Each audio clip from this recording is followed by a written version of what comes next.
Sedewa teka banjur ngadhep ngarsaning pun Kakang. Nun sewu kok Prabu. Nembe kemawon Kakang Mas Jodipati ngraosi bilih Bagong menika panakawan ingkang jujur. Menika kala wau sedaya kabukten. Buktinipun menapa Kakang Prabu mboten nyumurupi? Nyumurupi kahanan napa Sedewa? Pusaka 3 tumbak karo welang payung tunggul naga pustaka jamus miyang jimat 5 sada. Kula tingali kumleyang wonten sak nginggiling Datulaya, malah sajaipun nungka lampahipun Bagong Prabu.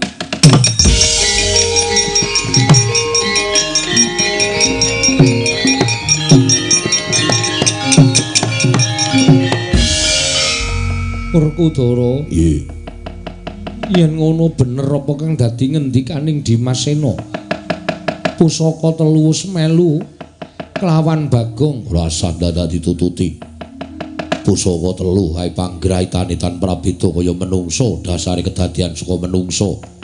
Saka nalindra sing padha salin wujud dadi pusaka. Iya Dimas.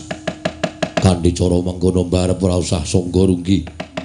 Sapurnaning lelakon antaraning Bagong karo Kresna kakangku tak kanthi menyang Karang Kadempel.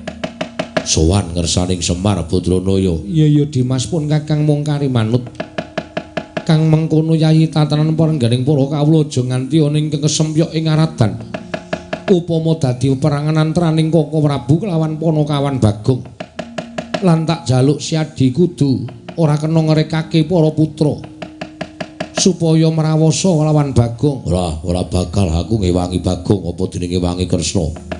Kabeh tak anggep katresnanku kabeh. Iya Dimas, Sedewa kula maring adhawuh bubarna kang padha siba ingsun kundur kedaton. Kawula ngestaken dawuh nyuwun madal paselan sing ati-ati aja kaya bocah cilik. Dimas Sedewa. Purna gatining pananggilan. Sang Nata Kundur Daton Drog saking dampar kencana kinampit gambaran gading kadhiraken sangganing Promban Cedi. Manggung ketanggung Jaka Maloro ing sami ngambil pacaraning keprabon.